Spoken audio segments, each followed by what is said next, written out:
दोस्तों सब्सक्राइब कीजिए everything discover channel को और बेल आइकन दबाइए नई नई जानकारी के वीडियोस देखने के लिए। हेलो एवरीवन, दोस्तों आप देख रहे हैं एवरीथिंग डिस्कवर। मैं हूं आपका दोस्त पृथ्वीराज गौड़। दोस्तों आज हम जिस टॉपिक पर बात करने वाले हैं वो है एबीवीपी, अखिल भारतीय विद्या परिषद।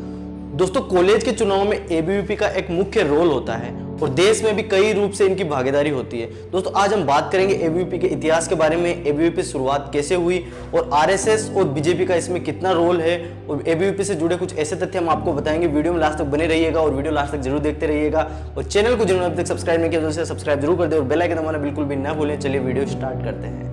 भारतीय राजनीति में छात्र राजनीति का अलग ही महत्व है। यही वजह है कि लगभग हर राष्ट्रीय पार्टी का एक छात्र संगठन भी है जो न सिर्फ उन पार्टियों को बल्कि देश को भी भविष्य का नेता सौंपता है। अमूमन जहां छात्र राजनीति से जुड़े संगठनों की शुरुआत छात्रों से जुड़े मुद्दों और राजनीतिक विचारों से छात्रों को रूबरू करवाने के लिए होती है, किंतु एबीवीपी के साथ ऐसा नहीं हुआ था। उसकी स्थापना का मकसद अन्य छात्र संगठनों से बिल्कुल अलग था।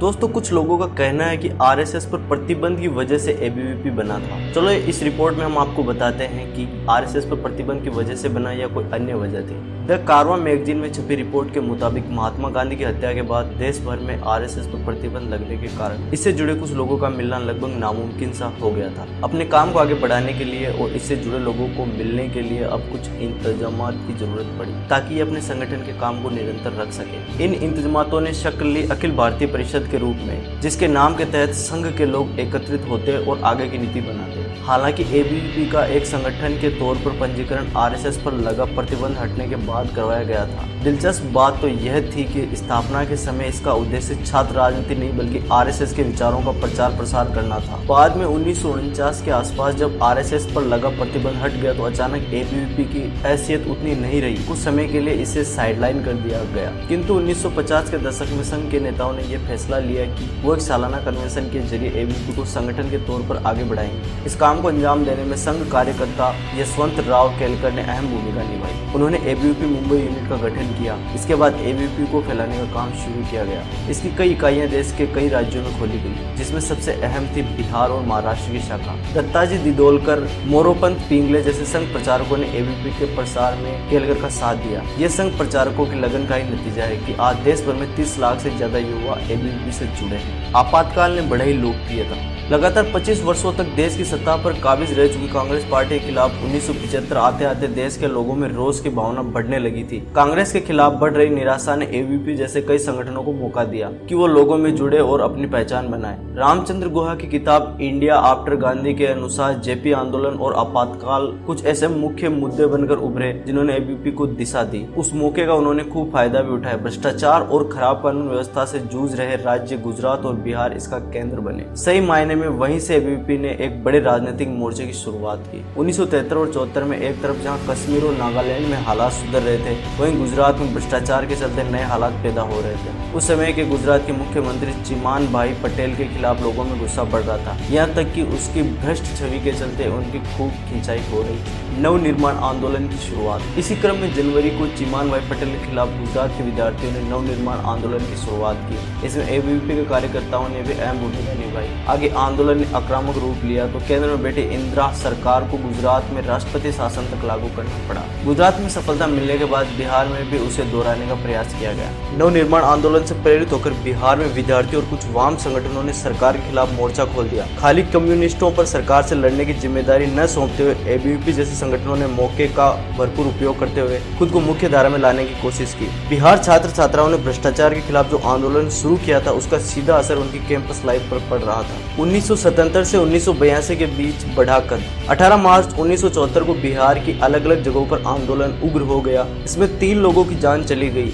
तो आंदोलन को दिशा देने वाले नेता की जरूरत महसूस की गई। इसको पूरा करने के लिए जयप्रकाश नारायण को बनाया गया, जो कि देश की आजादी में अहम भूमिका निभा चुके थे। द कारवां मैगजीन से हुई बातचीत में संघ प्रचारक गोविंदाचार्य से ये दावा करते हैं कि एबीवीपी के बड़े छात्र नेता राम बहादुर राय ने जेपी को छात्र आंदोलन का नेतृत्व करने का अनुरोध किया था। साथ ही वह उन्हें मनाने में कामयाब भी रहे थे। इस कड़ी में संघ प्रचारक राजकुमार भाटिया की माने तो उस समय राम बहादुर राय एबीवीपी के ऑर्गेनाइजिंग सेक्रेटरी थे और गोविंदाचार्य के पास संघ की पटना डिवीजन की बागडोर थी। आंदोलन के वक्त पटना यूनिवर्सिटी के छात्र राजनीति का एक अहम केंद्र था। इस जगह से कई छात्र नेता राष्ट्रीय नेता के तौर पर उभरे थे, जिनमें राजद के लालू यादव, भाजपा के सुशील मोदी और रविशंकर प्रसाद शामिल मुख्य नाम रहे थे। आपातकाल के समय एबीवीपी को काफी फायदा हुआ। 1977 से 1982 के बीच एबीवीपी की सदस्यता 1,70,000 से बढ़कर 2,50,000 तक पहुंच गई थी। उग्र होने के लगते रहे इल्जाम। एबीवीपी के सामने कई ऐसे मौके आए जब उन्हें सवालों के कटघरे में खड़ा होना पड़ा। उन पर सांप्रदायिक दंगों में शामिल होने का आरोप तक लगा। कहा गया कि छात्र राजनीति विद्यार्थियों को मौका देती कि वो किसी भी मुद्दे पर खुलकर बहस करें, उस पर विचार करें। लेकिन कई घटनाएं ऐसी हुई जिसमें एबीवीपी ने इस तरह के रिवाज से हटकर तोड़-फोड़ मचाते हुए और हिंसक रूप में अपने विचार थोपने की कोशिश की। किसी फिल्म की स्क्रीनिंग से लेकर किसी सेमिनार को होने से रोकने तक कई ऐसे विवाद रहे, जिसके चलते एबीवीपी को छात्र संगठन के रूप में आलोचनाओं का शिकार होना पड़ा। कहते हैं कि अति राष्ट्रवाद की भावना ही तो सबसे बड़ा पैंतरा है जो युवाओं को एबीवीपी की ओर आकर्षित करता रहा। हालांकि एबीवीपी की ऑफिशियल वेबसाइट के मुताबिक यह संगठन देश में राष्ट्रवादी विचारों को संरक्षित कर रहा है। चुनौतियों की डगर पर छात्र राजनीति। भारतीय कुल जनसंख्या के 50% लोग 25 साल से कम उम्र के हैं। 65% लोग की आयु 35 वर्ष से भी कम है। इससे ये अंदाजा लगाया जा सकता है कि राष्ट्रीय राजनीति को प्रभावित करने में युवा कितना अहम किरदार निभा रहे हैं। इन युवा मतदाताओं की भूमिका में जो एक अहम कड़ी है वो है छात्र राजनीति। हालांकि इतनी युवा जनसंख्या होने के बावजूद बहुत कम युवा ही राजनीति में जुड़ पाते हैं। इनमें महिलाओं की संख्या की हालात उसी तरह खराब है जिस तरह से राष्ट्रीय राजनीति में।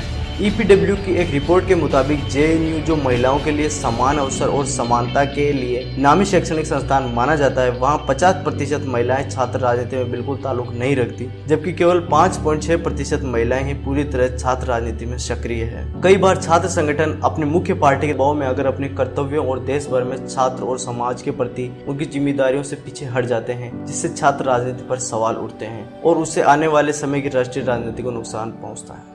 दोस्तों, वीडियो लास्ट तक देखने के लिए आपका बहुत बहुत धन्यवाद। ये वीडियो अगर आपको अच्छा लगा हो तो आप इसको लाइक जरूर करें, कमेंट करके हमें बताएं इस वीडियो में कोई कमी है या किसी अन्य टॉपिक पर अगर आप वीडियो देखना चाहते हो तो। और इसी तरह के वीडियो देखने के लिए आप चैनल को सब्सक्राइब जरूर करें, बेल आइकन दबाना बिल्कुल भी ना भूलें और हमसे जुड़े रहें। दोस्तों, देखते रहिए एवरीथिंग डिस्कवर।